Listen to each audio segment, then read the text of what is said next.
नमस्कार। आज की वीडियो में बात करेंगे Bihar board class 12th physics का जो एग्ज़ाम हुआ है 2023 में, उसके ऑब्जेक्टिव के सॉल्यूशन के बारे में। इसमें मैं आपको जो 70 ऑब्जेक्टिव्स आते हैं उसके सारे के सॉल्यूशन बताऊंगा और स्टेप बाय स्टेप बताऊंगा। ऐसा नहीं है कि पहला का ए दूसरे का बी, फर्स्ट का ए कैसे हो रहा है, सेकंड का बी कैसे हो रहा है, वो बताऊंगा स्टेप बाय स्टेप। ठीक है, तो चलिए स्टार्ट करते हैं। मेरे पास जो क्वेश्चन पेपर है मैंने किसी स्टूडेंट से लिया है, वो आपको सेट बी का है। ठीक है, तो इसमें ऐसा होता है कि जैसे मान लीजिए फर्स्ट नंबर क्वेश्चन मेरे में है, वो हो सकता है आपके पास जो सेट होगा उसमें क्वेश्चन नंबर 5 हो या क्वेश्चन नंबर 10 हो। ठीक है, इतना ही का फर्क होता है, बस नंबरिंग डिफरेंट होता है, क्वेश्चन सारे सेम होते हैं। तो आप अपने से मैच कर लीजिएगा अपने सेट से। मैं सेट बी को लेके चल रहा हूँ, ठीक है, क्योंकि मेरे पास सेट बी अवेलेबल था। तो क्वेश्चन नंबर 1 क्या कहता है वो देखिए। 3 capacitors of capacitance 6 μF are available. 3 capacitor है आपके पास, ठीक है, और 6 μF है पर वैल्यू। ठीक है, the minimum and maximum capacitances, minimum और मैक्सिमम कैपेसिटेंस निकालना है। तो मिनिमम निकालना है तो कैसे निकालेंगे, आपको इसको सीरीज में कनेक्ट करना होगा। और जैसे ही आप कैपेसिटर को सीरीज में कनेक्ट करेंगे तो ये क्या हो जाएगा, 6/3। 6 कैपेसिटेंस का है इसका वैल्यू और 3 कैपेसिटर, 6/3 कितना हो जाएगा, ये 2 μ। ठीक है, 2 μF। उसके बाद अब क्या कह रहा है, मिनिमम एंड मैक्सिमम के लिए क्या करेंगे, तो 6 × 3 कितना हो जाएगा, 18 μF। तो अब देखिए 2 μF और 18 μF कौन सा आंसर है, ये है आपको ऑप्शन नंबर सी। फर्स्ट का जो है वो आपका है option number C, 2 μF 18 μF। ठीक है, ये आपका हो गया पहला नंबर। दूसरा नंबर क्वेश्चन कह रहा है, हिंदी और इंग्लिश दोनों में क्वेश्चन दिया हुआ है। ठीक है, तो दूसरा नंबर जो क्वेश्चन है वो कह रहा है the root mean square RMS value of alternating current equation. RMS value, ठीक है, तो क्या दिया हुआ equation, I = 60 sin 100 pi t। तो ये होता है I = I0 sin ω t। ठीक है, I0 sin ω t। तो I0 की वैल्यू कितनी दी हुई है, 60। ठीक है, और ये आपको क्या पूछ रहा है, रूट मीन स्क्वायर। तो IRMS हो जाएगा, RMS पूछ रहा है ना, IRMS हो जाएगा I0/√2। तो 60 I0 था यहाँ पे, तो 60/√2। अब इसको क्या करेंगे, इसको आपको रेशनलाइज करना होगा, जिसको कि हम लोग हिंदी में परमेयीकरण बोलते हैं, मतलब सेम डिनोमिनेटर को लेके। तो कैसे करेंगे, √2 है यहाँ पे, तो √2/√2। इसको जब आप सॉल्व करेंगे तो आपको कितना हो जाएगा, यहाँ से ये रूट को मल्टीप्लाई करेंगे तो हट जाएगा, ये हो जाएगा आपका 30√2। ठीक है, अब देखिए 30√2 कौन सा ऑप्शन है, 30 60√2 30 100 0। अच्छा बाबू, इसमें एक प्रॉब्लम है, इस पे ये प्रॉब्लम है कि आपका जो ऑप्शन है वो ऑप्शन गलत है। यहाँ पे सिर्फ इन्होंने ऑप्शन नंबर जो बी है उसमें 30 लिख के छोड़ा हुआ है, जबकि आंसर जो होगा वो 30√2 होगा। ठीक है, तो ये थोड़ा कंफ्यूजिंग क्वेश्चन है, क्योंकि आंसर तो एग्जैक्ट इसका सही है, ये तो बिल्कुल मैंने सही निकाला है, 30√2 ही इसका आंसर होगा, लेकिन इस ऑप्शन में ना √2 हट गया है, छूट गया है।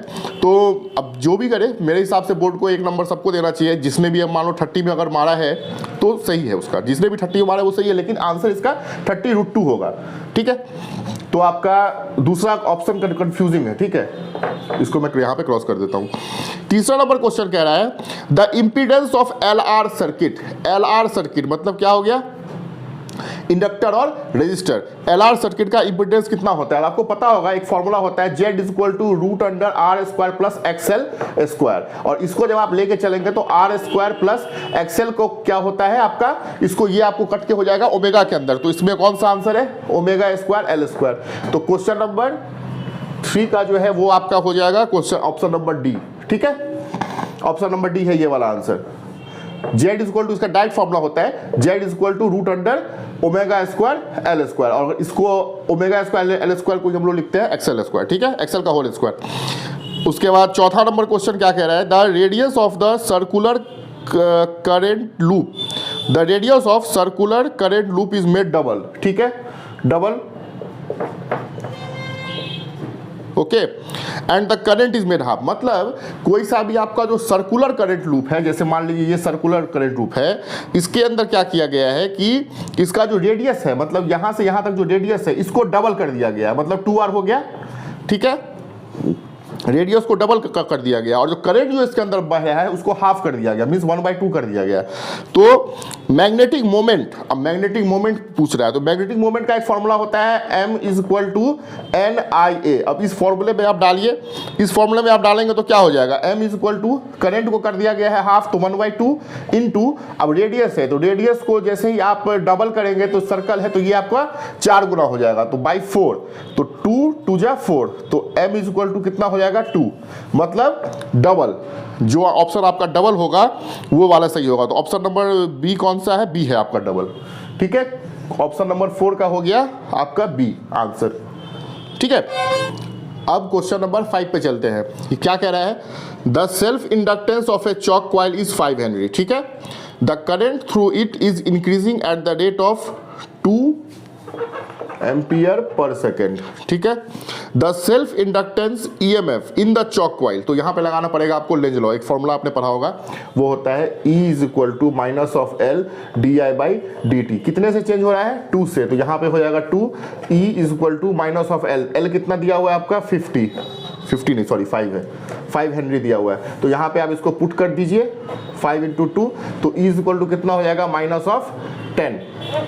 ठीक है, -10 वोल्ट। तो कितना कौन, इसमें आपका कौन सा ऑप्शन है, ये है आपका ऑप्शन नंबर सी। तो 5 का हो जाएगा ऑप्शन नंबर सी। ठीक है, उसके बाद क्वेश्चन नंबर 6 पे चलते हैं। ये पूछ रहा है कि magnetic moment of the earth is, ये आपको याद ही करना पड़ेगा, इसका कोई वो नहीं है। इसका जो आंसर होता है वो होता है 8.0 × 10⁻22। ठीक है, तो इसका जो ऑप्शन नंबर डी है, ये आपको याद ही करना होता है। ठीक है, ये नॉट सीधा क्वेश्चन है, ऑप्शन नंबर डी। ठीक है, उसके बाद क्वेश्चन नंबर 7 पे चलते हैं। The phase difference between electric wave and magnetic wave in the electromagnetic wave is.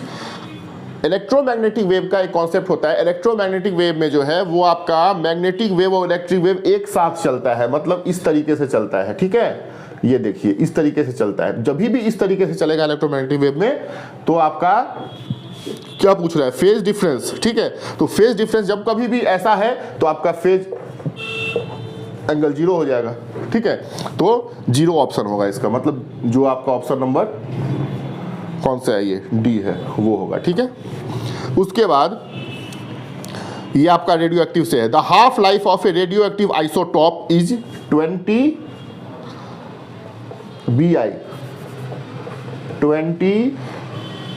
BI in 5 days। ठीक है, the fraction of the nuclei undecayed, जो मतलब अनडिकेड है, at the end of 20 days will be. तो इसका सीधा formula होता है N1/N2। N1/N2, जब भी आप इसको N1/N2 का करेंगे तो N1 कितना दिया हुआ है 5 days और N2 कितना दिया हुआ है 20 days। इसको आप सॉल्व करेंगे, ये कितना हो जाएगा 1/4, मीन्स N1/N2 = 1/4। तो 1/4 कौन सा आंसर है, ऑप्शन नंबर बी। 8 का हो जाएगा आपका ऑप्शन नंबर बी। ठीक है, उसके बाद 9 नंबर क्वेश्चन पे आइए। The ratio of electric force and gravitational force acting between 2 charges is in order to. तो इसका तो फॉर्मूला ये वाला होता है, F = K Q1 Q2/r²। यहाँ पर कि K होता है 1/4πε0। ठीक है, लेकिन इस क्वेश्चन में ना एक प्रॉब्लम है। वो प्रॉब्लम क्या है कि देखिए थोड़ा कंफ्यूजिंग है ये क्वेश्चन, क्योंकि इसमें पूछ रहा है ना ग्रेविटेशनल फोर्स बिटवीन 2 चार्जेस। तो 2 चार्जेस तो कोई सा भी हो सकता है कि इलेक्ट्रॉन हो, ठीक है, हो सकता है प्रोटॉन हो सकता है एक इलेक्ट्रॉन एक प्रोटॉन हो। तो ठीक है, तो ये यहाँ पे ना थोड़ा कंफ्यूजिंग वाला ये क्वेश्चन है कि बेसिकली बता नहीं रखा है। इसको बताना चाहिए था कि 2 इलेक्ट्रॉन बिटवीन 2 प्रोटॉन या एक इलेक्ट्रॉन एक प्रोटॉन। तो ये थोड़ा कंफ्यूजिंग वाला क्वेश्चन है। ठीक है, तो ये भी क्वेश्चन हुआ, क्योंकि आप इसको देखेंगे तो सिंपल सा बात है। ग्रेविटेशनल फोर्स और आपका ये क्या कहते हैं इलेक्ट्रिक फोर्स दोनों बोल रहा है, लेकिन कौन सा चार्ज है, जब तक चार्ज नहीं रहेगा तब तक कैसे बताएंगे। इस हिसाब से देखा जाए तो 10⁻39 भी हो सकता है, 10⁻42 भी हो सकता है। तो ऐसे तो नहीं होगा ना ये क्वेश्चन, ऑप्शन कंफ्यूजिंग है। उसके बाद ए charge Q placed it at a center of line joining 2 charges Q will be in equilibrium if Q will be equal to। मतलब ये पूछ रहा है, ये कह रहा है आपको कि जैसे मान लीजिए 2 चार्ज है यहाँ पे Q, ठीक है, Q1 मान लीजिए, Q2 मान लीजिए। ठीक है, अब इसमें क्या है आपको मैंने समझाने के लिए बोल दिया है अब, ठीक है। इसमें क्या है कि ये पूछ रहा है कि अब जो इक्विलिब्रियम में कब होगा, दो चार्ज है और यहां पर में एक चार्ज आ गया है स्मॉल q, ठीक है। अब ये दोनों इक्विलिब्रियम में कब होगा, तो ये दोनों इक्विलिब्रियम में कब होता है, जब ये आपको -q/4 हो जाएगा। इसको कैसे निकालेंगे, इस दोनों के बीच का फोर्स, इस दोनों के फोर्स और दूसरों को देख लीजिए, ठीक है। तो ये आपका हो जाता है जब -q/4 हो जाएगा, उस समय में ये आपको in the state of equilibrium हो जाएगा, ठीक है। तो -4 कौन सा है, क्वेश्चन नंबर 9 का है आपका, क्वेश्चन नंबर 9 का तो सॉरी 9 का तो आपको था ही नहीं आंसर, ठीक है।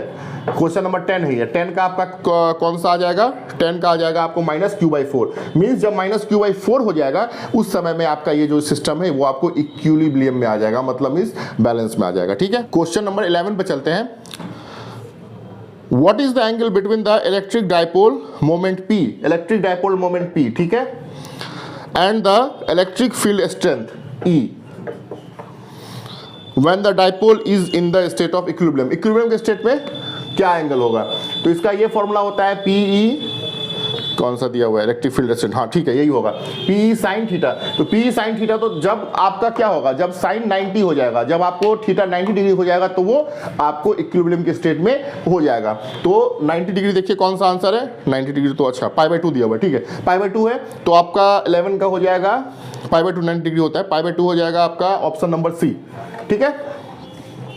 इस वाले का ये वाला होगा, मैंने q/4 लिख दिया है, ये हो जाएगा आपका q/4 दिया हुआ है B में, ठीक है। अब क्वेश्चन नंबर 12 पे चलिए।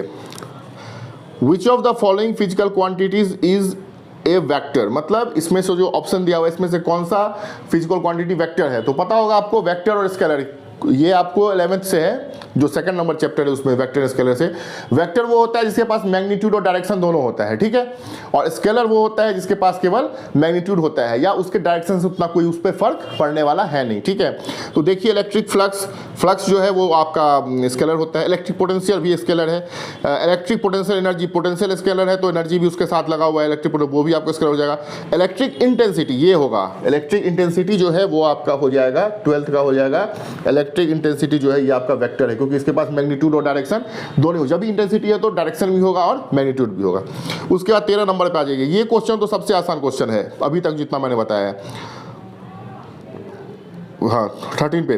The value of maximum amplitude produce to interference of two waves, wave से आ गया y1 is equal to 4 sin omega t and y2 is equal to 3 cos omega t, y is equal to a sin omega t, y is equal to a cos omega t. यहाँ से एक question है, तो आपको इसमें resultant पूछ रहा है, तो रिजल्टेंट किसी भी चीज़ का कैसे निकालते हैं, r is equal to root under इसका स्क्वायर कर दीजिए, इसका भी स्क्वायर कर दीजिए, इसको सॉल्व कीजिए तो 16 + 9 ये आ जाएगा आपको 25 का रूट हो जाएगा 5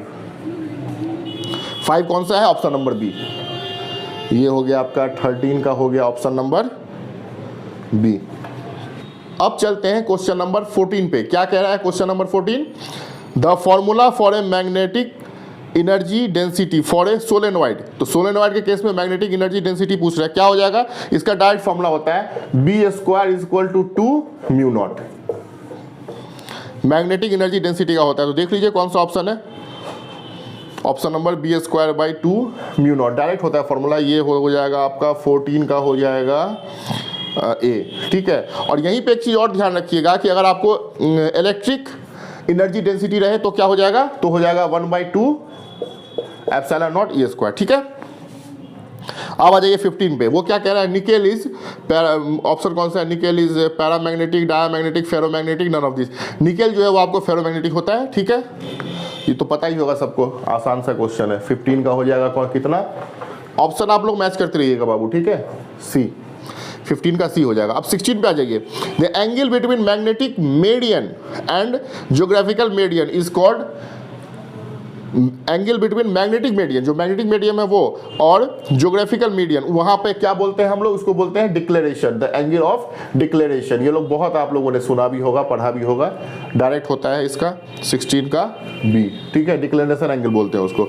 उसके बाद the radius of curvature of each surface of a biconvex lens, biconvex lens है, is 20 centimetre. Biconvex lens दिया हुआ है, इसका है आपको 20 सेंटीमीटर क्या है radius of curvature. And the refractive index of the material of lens, refractive index कितना दिया हुआ है, ये आपको दिया हुआ है 1/5। The focal length of the lenses, focal length पूछ रहा है और क्या बता रहा है इसमें, बाय कॉन्वेक्स लेंस। तो बाय कॉन्वेक्स लेंस जो होता है उसके केस में फोकल लेंथ सेम हो जाता है। तो कितना दिया है वह 20 सेंटीमीटर, तो आपका कितना हो जाएगा 20 सेंटीमीटर। देखिए कौन सा आंसर है, 17 का सेम हो जाता है इसके केस में, जो आपका फोकल लेंथ होता है वो आपका सेम हो जाता है, ठीक है। तो इसके बाय कॉन्वेक्स लेंस में तो 20 सेंटीमीटर कौन सा दिया हुआ है आपको, ऑप्शन नंबर सी। अब देखते हैं क्वेश्चन नंबर 18 क्या कहता है। For same wavelength, wavelength same है of electron and proton, electron का और प्रोटॉन का वेवलेंथ सेम है, ठीक है। Which physical quantity will be same, तो इसमें बाबू एक फॉर्मूला होता है वो आप देखे होंगे, क्या पूछ रहे हैं, इलेक्ट्रॉन और प्रोटॉन है ना, तो हाँ, तो lambda is equal to h/mv, ठीक है। तो h/mv जो है वो लैम्डा कहाँ पे डिपेंड कर रहा है, लैम्डा डिपेंड कर रहा है इस पे और इस पे, मतलब मास पे और वेलोसिटी पे डिपेंड कर रहा है, ठीक है। तो आपको इसमें कह रहा है कौन सा क्वांटिटी सेम होगा, और एक फॉर्मूला और होता है यहाँ पे एनर्जी निकालेंगे तो E is equal to hc/λ, ठीक है। तो एनर्जी सेम होगा नहीं क्योंकि चेंज हो जाएगा, तो क्या हो जाएगा सेम यहाँ पे, मोमेंटम, मोमेंटम जो है वो सेम रहेगा, उसका हो जाएगा आपका मोमेंटम, कौन सा आंसर है, सी, ठीक है, 18 का सी। उसके बाद 19 नंबर पे क्या कह रहा है, the function of moderator, moderator का मतलब यहाँ पे समझिएगा मंदक जिसको बोलते हैं, गति को कम करने वाला, मॉडरेटर या कंट्रोलर भी बोल सकते हैं। In nuclear reactor is to, nuclear reactor में कौन सा होगा, तो आप यहाँ पे देखे होंगे एक होता है यूरेनियम 235, न्यूक्लियर रिएक्टर बोल रहा है ना, हाँ 235/92, इसमें आप 3 से इसको वो किया जाता है, मतलब टकराया जाता है। तो इसमें क्या होगा कि आपको इसमें कंट्रोलर पूछ रहा है, तो कंट्रोलर पूछ रहा है तो ऑप्शन कौन कौन सा है, slow the speed of neutron, fast the speed of neutron, slow the speed of electron, fast the speed of electron. तो इलेक्ट्रॉन तो होगा नहीं, ठीक है, क्योंकि मंदक जब भी तो न्यूट्रॉन लेंगे और उसके लिए क्या करना पड़ेगा आपको, उसका स्पीड स्लो करना पड़ेगा। न्यूट्रॉन की स्पीड को जब आप स्लो करेंगे तभी वो कंट्रोल कर पाएगा, तभी वो मंदक का वो कर पाएगा। तो ऑप्शन नंबर ए, 19 का ऑप्शन नंबर ए हो जाएगा, ठीक है। उसके बाद क्वेश्चन नंबर 20 पे आ जाइए। The impurity element for P type semiconductor, P type semiconductor में आपका जितना भी होता है वो होता है आपको 13th ग्रुप का एलिमेंट, और 13 ग्रुप का एलिमेंट इसमें से कौन सा है, बोरॉन आता है। तो आपका कौन सा है, 20 नंबर का हो जाएगा ऑप्शन नंबर ए। और इसी में एक चीज और ध्यान रखिएगा बाबू, अगर मान लीजिए एन टाइप बोलता तो ये फिर तीनों हो जाता, बिस्मथ भी, फास्फोरस भी और आर्सेनिक भी, ठीक है। उसके बाद क्वेश्चन नंबर 21, डायोड का उपयोग किया जाता है। डायोड क्या होता है, डायोड ऐसा वाला होता है, ठीक है। डायोड का प्रयोग किसमें किया जाता है, डायोड का प्रयोग किया जाता है एम्पलीफायर, ऑसिलेटर, मॉड्यूलेटर, रेक्टिफायर में, एसी से डीसी बनाने के लिए डायोड को। तो 21 का क्या हो जाएगा, 21 का हो जाएगा आपको ऑप्शन नंबर डी, ठीक है। अब आ जाइए 22, ये क्वेश्चन कह रहा है when current in a coil changes from 5 ampere to 2 ampere in 0.1 second, बस यहीं से बन जाएगा ये क्वेश्चन, 5 एम्पियर टू 2 एम्पियर। यहाँ भी आपको कैलकुलस यूज करना पड़ेगा क्योंकि चेंज हो रहा है टाइम के साथ, ठीक है। इन 0.1 सेकेंड, 0.1 सेकेंड में जो है वो आपको 5 एम्पियर से 2 एम्पियर हो रहा है, ठीक है। Then average voltage of 50 volt is produce, मतलब जब करंट का जो करंट जो है किसी कॉइल में वो जब 5 एम्पियर से 2 एम्पियर हो रहा है 0.1 सेकेंड में, तो एवरेज वोल्टेज जो है वो 50 वोल्ट प्रोड्यूस हो रहा है। इस कंडीशन में 50 वोल्ट प्रोड्यूस हो रहा है। तो self inductance of A coil, self inductance, mutual inductance पढ़ा होगा आप लोगों ने ट्रांसफार्मर के अंदर, ठीक है। तो सेल्फ इंडक्टेंस पूछ रहा है, तो इसमें क्या करेंगे, इसमें आप लगाएंगे Faraday law of electromagnetic induction. तो फैराडे का लॉ क्या कहता है, E is equal to minus of L, इसको ऐसे रखिए, इसको ऐसे रखिए आप, डेल आई बाई, चेंज है ना, चेंज ले रहे हैं तो चेंज कभी भी लेंगे तो डेल्टा से लेंगे, del I by del T. तो अब देखिए del I by del T क्या है, आपको 0.1 सेकंड से वो चेंज हो रहा है।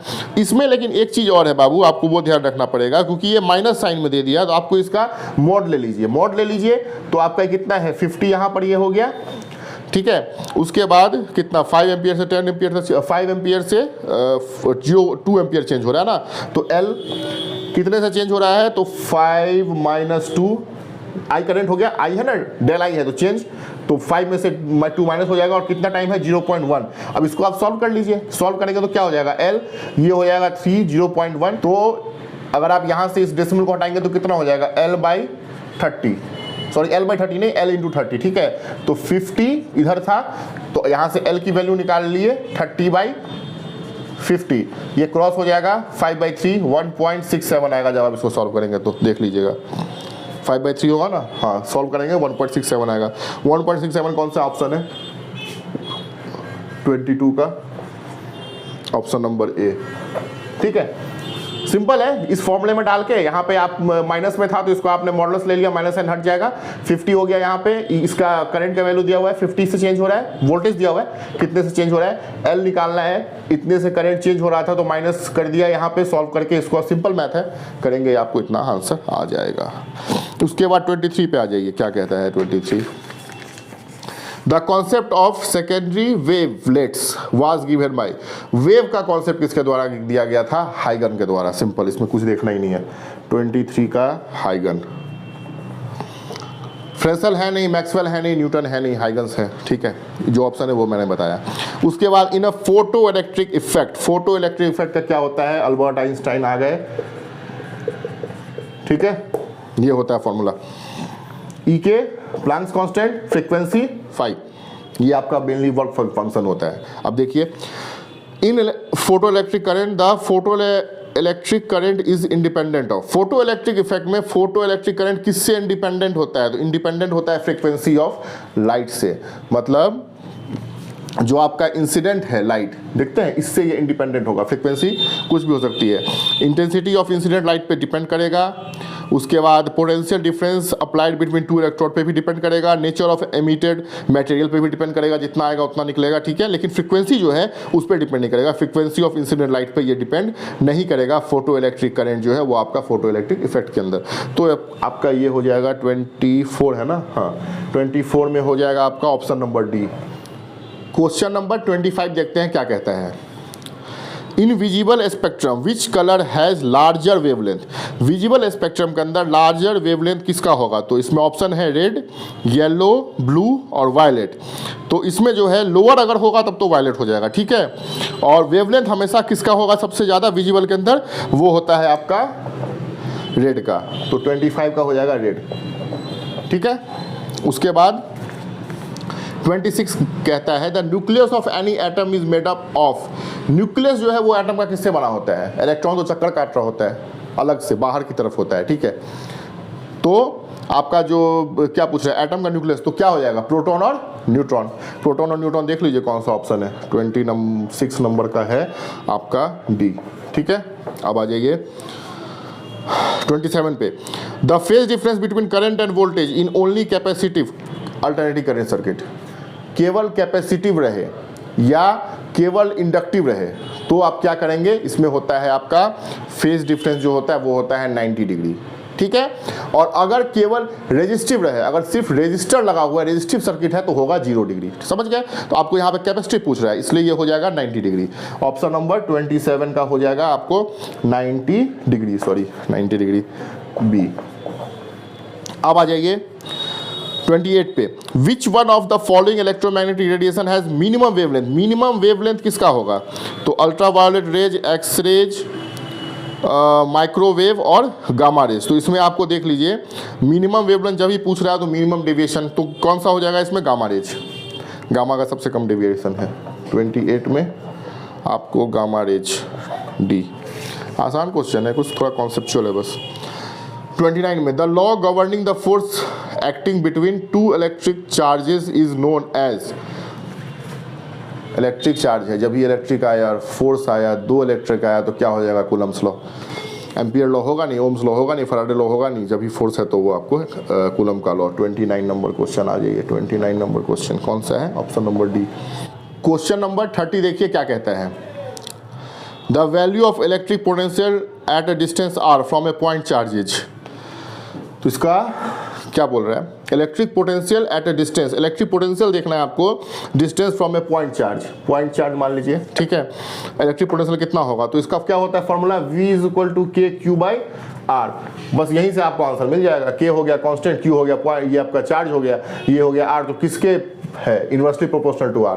V ऐसे भी तो लिख सकते हैं ना, V के क्यू, ठीक है, सॉरी ऐसे में आपको समझ नहीं आएगा, V के 1 बाई आर, ऐसे भी तो हो सकता है ना ये, तो 1 बाई आर मतलब V inversely proportional to 1 by R, ये आ जाएगा, ठीक है।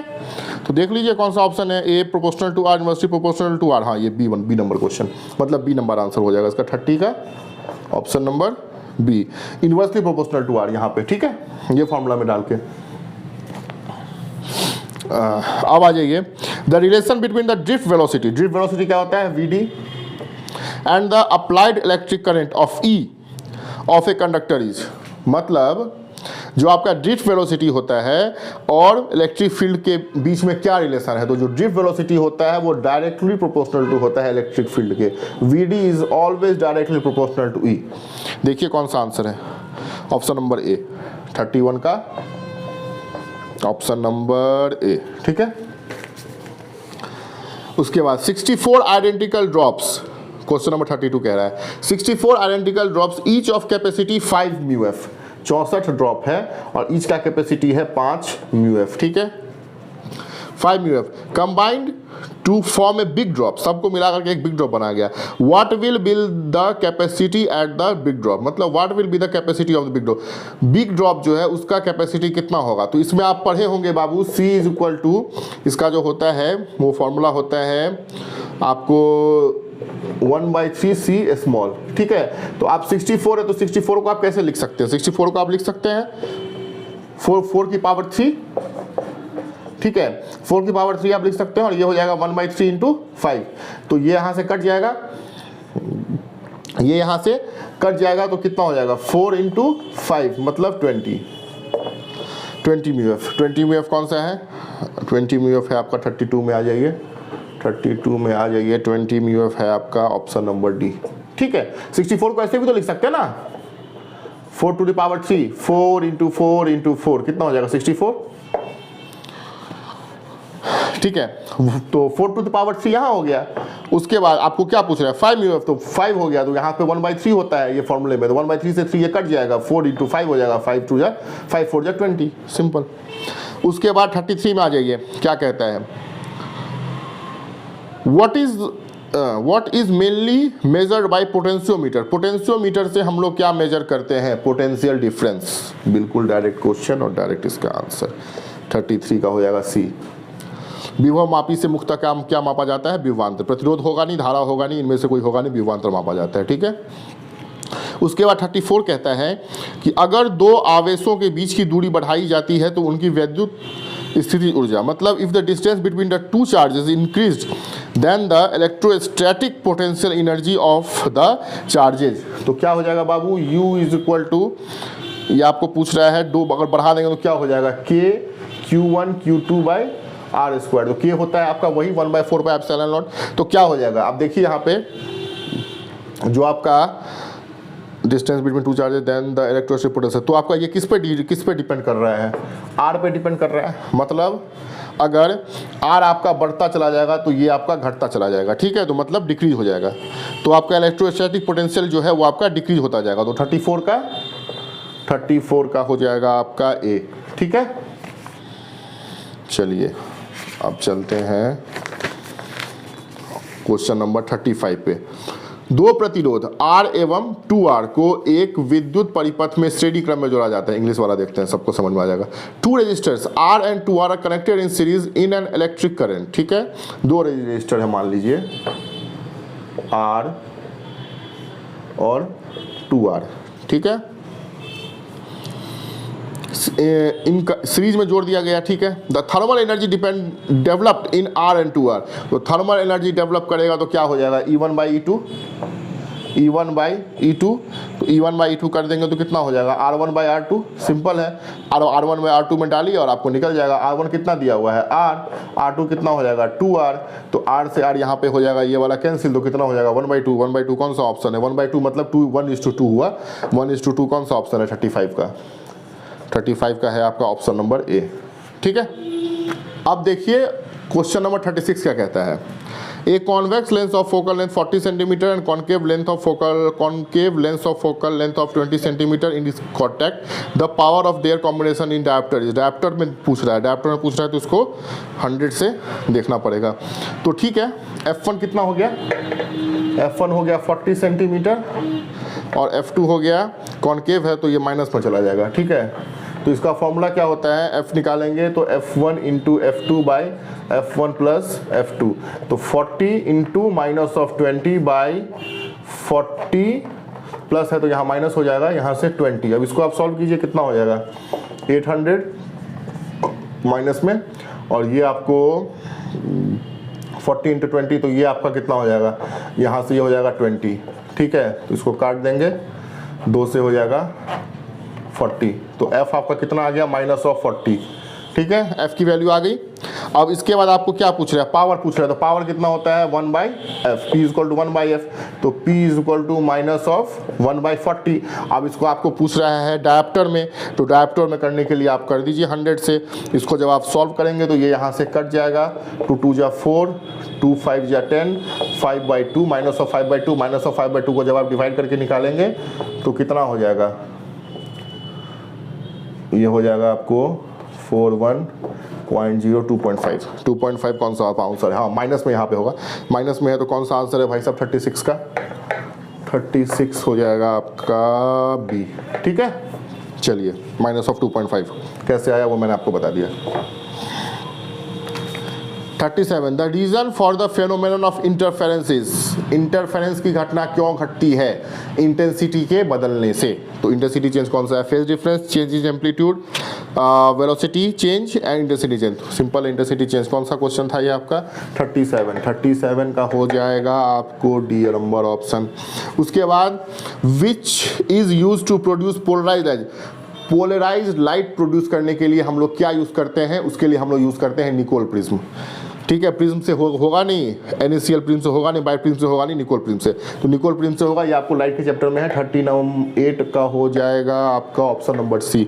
उसके बाद 39 में ये प्रतीक दिया हुआ है लेकिन ये थोड़ा गलत बनाया हुआ है, 39 में ये ऐसा बना रखा है इसने। ठीक है, और पूछ रहा है ये किसका सिंबल है। ठीक है, मेनली ये डायोड का सिंबल है, डायोड ऐसा होता है। ठीक है, इसमें ऐसा बनाना चाहिए, इसने बस इतना तक छोड़ रखा था, तो ये आपको डायोड का होगा। डायोड कौन सा ऑप्शन है 39 का ए। ठीक है, उसके बाद 40 नंबर पे आ जाइए, unit of amplification factor of transistor. Amplification factor क्या होता है ट्रांजिस्टर का, IC/IB। ठीक है, तो unit of amplification factor of transistor is volt ampere ohm, no unit, बिल्कुल सही है, कोई ये कोई यूनिट ही नहीं, IC/IB होता है इसका। ठीक है, तो कितना नंबर क्वेश्चन था 40 का आपका हो जाएगा option number D, no unit.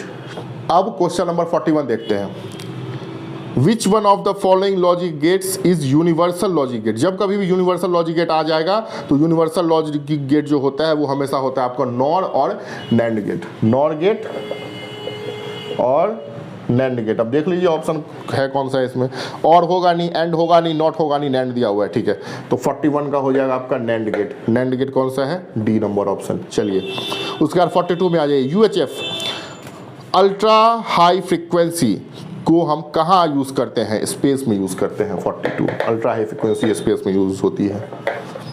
अब क्वेश्चन नंबर 43 देखते हैं। 43 क्या कहता है, the binary equivalent of 25 is, binary है 25 का, क्या करेंगे 2 से डिवाइड, कितनों को तो याद ही होगा, वैसे मैं बता देता हूँ यहाँ पे 25। ठीक है, 2 से कीजिए, कैरी लिखते चलिए, तो कितना हो जाएगा ये आपका 12। ठीक है, ये हो जाएगा आपको 6, कुछ नहीं बचा, 2 कुछ नहीं बचा। ठीक है, तो इसको अब इसमें क्या होता है, इसको उल्टा लिखते हैं, तो उल्टा लिखेंगे क्या हो जाएगा 1 1 0 0 1 2। देख लीजिए कौन सा ऑप्शन है, 11001, कौन सा ऑप्शन है, ऑप्शन नंबर सी 43 का, 43 का ऑप्शन नंबर सी। 2 से डिवाइड करना है बस इसको और कैरी लिखते चल रहा है, सिंपल है, बाइनरी में ये होता है। उसके बाद the width of diffraction fringe is खाली जगह है, fill in the blanks, to the width of interference fringes. तो इंटरफेरेंस फ्रिंज में जो है बाबू वो विड्थ सेम होता है, ठीक है, और जो आपका डिफरेंस ये आपका डिफ्लेक्शन फ्रिंज होता है उसमें विड्थ बढ़ता जाता है, तो इसमें आपको अनइक्वल होगा इसका आंसर, अनइक्वल। और वैसे इसका फॉर्मूला होता है B equal to capital D by small d, ठीक है। अनइक्वल कौन सा है, 44 का देख लीजिए, option number B। Interference fringe में सेम होता है, डिफ्लेक्शन में कॉन्टिन्यूसली जो है वो लार्जर होता चला जाता है। उसके बाद प्रकाश वर्ष का मान, the year is equal to light year, light year सीधा होता है 9.46 इंटू 10 टू द पावर 15, ठीक है, मीटर। 9.46 इंटू 10 पावर 15 कौन सा है, बी नहीं, सी नहीं, ए है, 45 डायरेक्ट है इसका आंसर, ये आपका हो जाएगा ए। और इसी को किलोमीटर में करेंगे तो कितना हो जाएगा, 9.4 into 10 to the power 12 kilometres, ठीक है। उसके बाद कौन सा है, if any ammeter is shunted, shunted का मतलब होता है पैरेलल में, अगर मान लीजिए यहाँ पे एमीटर है तो इसके में एक तार को जोड़ देना, ये हो गया शंटेड, ठीक है, शंट कर देना। Then the total resistance of the circuit, total resistance कितना होगा अगर आप एमीटर को शंट करेंगे तो अगर आप ये चाहते हैं कि वही एमीटर ज़्यादा करंट मापे तो उसको जब आप शंट कर देंगे तो वो इंक्रीज हो जाएगा, मतलब ज़्यादा करंट मापेगा, तो उसकी जो कैपेसिटी है वो बढ़ जाती है, तो बढ़ जाती है तो 46 का आंसर हो जाएगा ए, ठीक है। एमीटर का जो आपका वो है वो बढ़ जाएगा, रेंज बढ़ जाएगा। उसके बाद temperature coefficient of semiconductor is, अगर टेम्परेचर कोफिशिएंट जो है वो आपका सेमीकंडक्टर का क्या होता है, तो इसमें देखिए बाबू क्या होता है, जब कभी भी गर्म करेंगे तो प्रतिरोधकता जो होता है, ठीक है, वो आपको घटता चला जाएगा, ठीक है, और चालकता जो है वो बढ़ता चला जाएगा, मतलब रेजिस्टिविटी जो है वो आपको घटता चला जाएगा और कंडक्टिविटी जो है बढ़ता चला जाएगा, तो बढ़ता चला जाएगा तो इस केस में क्या हो जाएगा, नेगेटिव हो जाएगा, 47 का बी, ठीक है। उसके बाद साइक्लोट्रॉन से क्वेश्चन है, if t is the time period and v is maximum speed of a charged particle in cyclotron, then तो यहाँ पे याद रखिए t is equal to distance by velocity होता है, तो किस पे डिपेंड कर रहा है ये, v, तो t inversely proportional to v हो गया, देखिए कौन सा ऑप्शन है, t inversely proportional to 1/v है, ठीक है। कौन सा ऑप्शन है, ये है आपको ऑप्शन नंबर सी, 48 का ऑप्शन नंबर सी, ठीक है। उसके बाद when digraph generator is an electrostatic machine, ठीक है, बिल्कुल सही है, which produces, when digraph generator जो है वो आपको 10 लाख से भी ज़्यादा वोल्टेज प्रोड्यूस करता है कम से कम करंट में, ठीक है। तो उसमें क्या होता है, हमेशा जो है उसका वोल्टेज हाई होता है और आपका जो है वो करंट जो है इसमें वो आपका लो होता है। तो देख लीजिए, ओनली हाई करंट ये होगा नहीं, ओनली हाई वोल्टेज, हाँ ये हो जाएगा, केवल वोल्टेज उसमें हाई होता है, इतना ध्यान रखें, वो भी 10 लाख तक होता है उसका, ठीक है। तो 49 नंबर क्वेश्चन का आपका हो जाएगा आपको बी नंबर ऑप्शन, ठीक है। उसके बाद ऐसा यूनिट ऑफ परमिटिविटी का ऐसा यूनिट क्या होता है, परमिटिविटी का ऐसा यूनिट जो है आपका इसमें से ये वाला हो जाएगा C²n-m-2, ठीक है, ये भी याद रखने वाली चीज़ है। वैसे इसका जो वैल्यू होती है वो मैं आपको लिख देता हूँ, एप्सिलॉन नॉट होता है 8.854 इंटू 10 टू द पावर -12, ठीक है, इसका ये होता है, ठीक है। उसके बाद the net charge of an charge capacitor है, नेट चार्ज हमेशा जीरो होगा, हमेशा इक्वल टू जीरो होता है नेट चार्ज, ठीक है। जैसे मान लीजिए ये कैपेसिटर है ना, प्लस क्यू माइनस क्यू, तो नेट चार्ज कितना हो जाएगा, जीरो, तो आपका इसके अंदर कितना हो जाएगा, 51 का हो जाएगा, 51 का हो जाएगा आपका ऑप्शन नंबर ए, ठीक है। 70 ऑब्जेक्टिव है तो थोड़ा टाइम तो लगेगा ही बताने में, ठीक है। उसके बाद ऑप्शन नंबर 50, क्वेश्चन नंबर 52 पे आ जाइए, क्या कहता है, the motion of electron inside the conductor is, electron का मोशन जो है वो कंडक्टर के अंदर हमेशा डीएक्सेलरेटेड होता है, उसको एक्सेलरेट करवाना पड़ता है, तो हमेशा डीएक्सेलरेट होगा, 52 का हो जाएगा always decelerated, option number D, ठीक है। अब क्वेश्चन नंबर 53 पे आते हैं, the total electric flux coming out from stationary unit positive charge in air is, unit positive charge में स्टेशनरी यूनिट जो है वो आपका यूनिट पॉजिटिव चार्ज में इलेक्ट्रिक फ्लक्स कितना बाहर आ रहा है, तो इस ये होगा आपको गॉस लॉ से। गॉस लॉ क्या कहता है, is equal to q in by epsilon naught. इसको जब आप ऊपर ले जाएंगे तो एप्सिलॉन नॉट -1 हो जाएगा, ठीक है।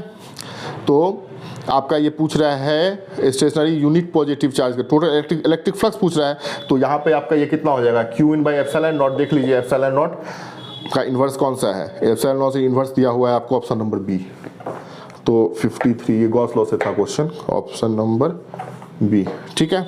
उसके बाद the force acting on per unit charge is called, E is equal to the force acting on per unit charge is called E is equal to -F/Q0, ये होता है फॉर्मूला।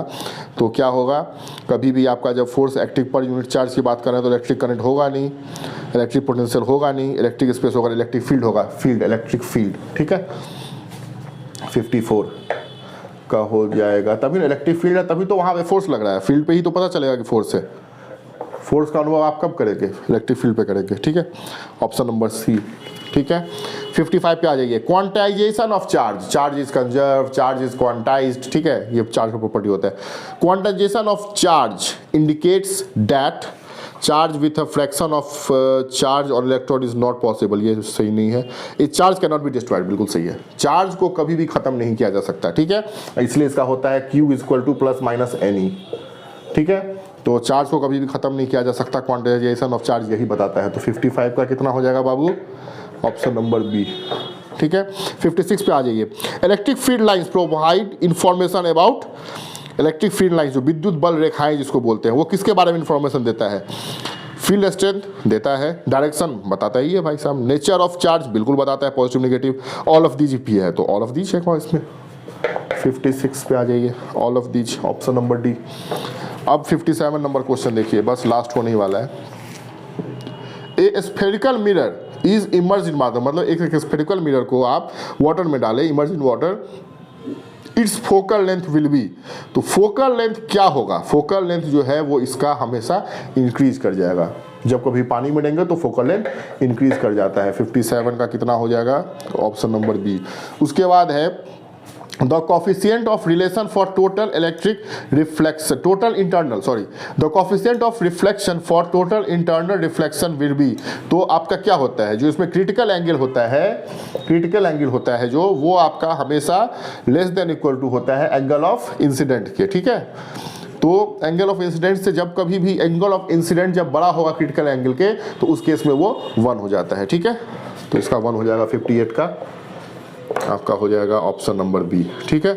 उसके बाद 59, the final image form by terrestrial telescope, terrestrial telescope क्या होता है, अंतरिक्ष वाला, ठीक है। Virtual and inverted compare to the object, नहीं ये नहीं होगा, virtual and erect compare to the object, हाँ इरेक्ट, हाँ इन्वर्टेड नहीं हो, इरेक्ट होगा, virtual and erect compare to the object, real and erect to रिवियर, ईयर तो बनेगा ही नहीं, नॉन ऑफ दिस, हाँ ऑप्शन नंबर बी होगा इसका। टेरेस्ट्रियल टेलीस्कोप में हमेशा वर्चुअल और बड़ा इरेक्ट इमेज बनता है, तभी तो वो है खगोल शास्त्र के अंदर आता है वो, ठीक है, पार्थिव दूरदर्शी, ठीक है। तो ऑप्शन नंबर बी ले लीजिए इसको, वर्चुअल इरेक्ट बनता है, ठीक है। उसके बाद LCR परिपथ में, sorry, for resonance condition in any LCR circuit, मतलब रजिस्टर भी है, कैपेसिटर भी है और इंडक्टर भी है। The phase difference between applied voltage and current, applied voltage and current, अभी पीछे वाले क्वेश्चन में मैंने आपको बताया था क्या हो जाएगा, रेजिस्टर है तो 0 हो जाएगा, ठीक है।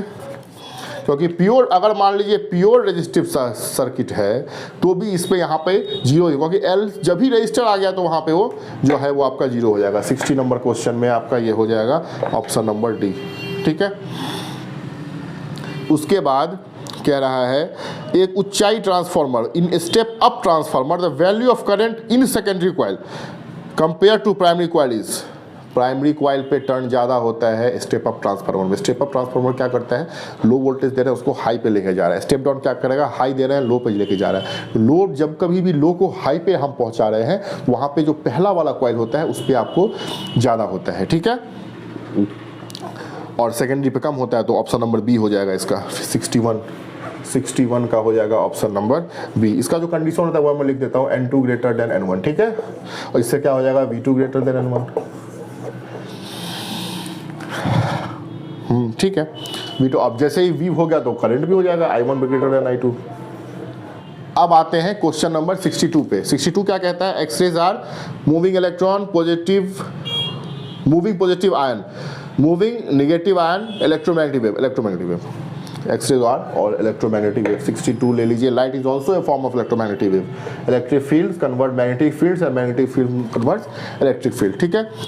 अब क्वेश्चन नंबर 63 देखते हैं। The critical angle for total internal reflection of a ray from any medium to vacuum is 30 per degree, ठीक है। Then the velocity of light in the medium will be, velocity of light कितना होता है 3 × 10 to the power 8, ठीक है। ये velocity of light होता है मीटर पर सेकेंड। तो आपको इसमें पूछ रहा है तो कितना हो जाएगा, ये आपको होता है sin c by 1 by mu, ये आपका म्यू 2 ले लेंगे क्योंकि दूसरा उसमें वो है मीडिया है, तो कितना हो जाएगा 1/2 = c/v, ठीक है। तो c/v हो जाएगा, तो इसको आप सॉल्व कीजिएगा तो आपको v = कितना आ जाएगा 2c आ जाएगा। तो वेलोसिटी निकालना है 2 × वेलोसिटी ऑफ लाइट दे दीजिए, तो वेलोसिटी ऑफ लाइट तो 2 × 3.8 × 10 to the power 3 × 10 to the power 8 metre पर सेकेंड। 2 से मल्टीप्लाई कर देंगे तो कितना हो जाएगा यहाँ पे 6, तो 6 × 10 to the power 8 मीटर पर सेकेंड, ठीक है। ऑप्शन नंबर सी 63 का ऑप्शन नंबर सी, ठीक है। और ये भी एक कॉन्सेप्ट है, पर जब कब मीडिया चेंज होगा तो ये भी होता है ना μ1/μ2 = 1/2, तो मीडिया चेंज हो रहा है तो c/v हो जाएगा, ठीक है। μ1/μ2। चलिए उसके बाद होता है आपका 64 नंबर क्वेश्चन करता है when the distance between source of light and screen is increase, मतलब the distance between source of light, जहाँ से सोर्स मतलब लाइट आ रही है उस सोर्स को, और स्क्रीन जहाँ पे लाइट आ रही है उसको अगर हम इंक्रीज कर देते हैं तो फ्रिंज क्या हो जाएगा, फ्रिंज विड्थ क्या हो जाएगा, तो फ्रिंज विड्थ क्या हो जाएगा, ठीक है। अब एक फॉर्मूला मैंने बताया था capital D by small D, D बढ़ेगा तो फ्रिंज विड्थ भी इंक्रीज कर जाएगा, डिस्टेंस बढ़ रहा है तो इंक्रीज कर जाएगा ना, सिंपल सी बात है। तो 64 का हो जाएगा आपका ऑप्शन नंबर ए। उसके बाद 65 रेडियो सक्रियता का मात्रक है। रेडियो सक्रियता का मतलब रेडियो एक्टिविटी का मात्रक क्या होता है, क्यूरी, मैडम क्यूरी। 65 का बी। 66 हो जाएगा which of the following has highest penetrating power. Highest penetrating power किसका होता है, अल्फा का नहीं होता, बीटा का नहीं होता, कैथोड का नहीं होता, गामा रेस का सबसे ज़्यादा होता है पेनिट्रेटिंग पावर। 66 का ऑप्शन नंबर सी। टीवी प्रसारण के लिए किस आवृत्ति पारस का प्रयोग किया जाता है। देखिए ये क्वेश्चन ना जो आपका ये वाला है ना टीवी ट्रांसमिशन का, इसमें जो है ना नंबर जो है जो आपका वैल्यू है बिल्कुल सेम रहेगा, फ्रिक्वेंसी का केवल डिफरेंस होता है। देखिए जैसे 30 हर्ट्ज 300 हर्ट्ज नहीं, 30 kilohertz 300 kilohertz, option number B है, ऑप्शन नंबर ए बता दिया। 30 megahertz to 300 megahertz, 30 gigahertz to 300 gigahertz. इसमें आपको इतना याद रखना है टीवी का जितना भी ट्रांसमिशन होता है टीवी सिग्नल्स के लिए वो मेगा हर्ट्ज में होता है, तो 30 to 300 megahertz, 30 megahertz to 300 megahertz. देख लीजिए ऑप्शन नंबर सी है इसका, 67 का ऑप्शन नंबर सी। अब आ जाते हैं 3-4 क्वेश्चन, 2 ही क्वेश्चन तो और है। किसी भी प्रिज्म की वर्ण विक्षेपण क्षमता निर्भर करती है the dispersive power of A prism dependent, तो प्रिज्म का μ-1 × a, ठीक है। तो dispersive power of prism depends on किस पे डिपेंड करेगा, एंगल पे, तो एंगल ऑफ प्रिज्म पे। 68 का डी। उसके बाद लेजर क्रिया के लिए आवश्यक है लेजर एक्शन नीडेड फॉर, तो लेजर का क्या होता है, light emitted by the stimulated emission of radiation, light emitted stimulated emission of radiation. तो क्या जरूरत है इसके लिए, high temperature, semiconductor, high pressure, number inversion. इसमें आपको नंबर, क्योंकि स्टिमुलेटेड एमिशन ऑफ रेडिएशन है तो नंबर इन्वर्जन, जितना जल्दी नंबर इन्वर्ज होगा उसके वो सबसे ज़्यादा जरूरी है लेजर के लिए। और लेजर का तो बहुत सारा आजकल तो मेन काम जो है जितना भी आजकल तो मेडिकल साइंस में भी लेजर का होता है, लेजर से सर्जरी, ठीक है। तो लेजर के लिए नंबर इन्वर्जन जरूरी होता है, ऑप्शन नंबर डी 68 9 का ऑप्शन नंबर डी, ठीक है, नंबर रिवर्जन। उसके बाद 70 कहता है light is a transverse wave because it, light transverse wave है, क्यों है? इलेक्ट्रोमैग्नेटिक वेव है, ट्रांसवर्स वेव है, क्यों है? ट्रांसवर्स वेव क्यों है? क्योंकि ये पोलराइज होता है। अभी मैंने बताया था एक क्वेश्चन में, निकोल प्रिज्म कहाँ पे यूज करते हैं? जहाँ पे पोलराइज लाइट चाहिए। तो चूंकि लाइट पोलराइजेशन शो करता है इसलिए वो आपको ट्रांसवर्स वेव है। तो 70 का क्या हो जाएगा? क्वेश्चन नंबर 70 का बी। तो ये आपका होता है यहाँ पे समाप्त। 70 के 70 ऑब्जेक्टिव को मैंने आपको बताया है। कैसे होता है नहीं होता है वो सारा बताऊंगा, सारा मैंने बोला था बताऊंगा, सारा मैंने आपको बताया है।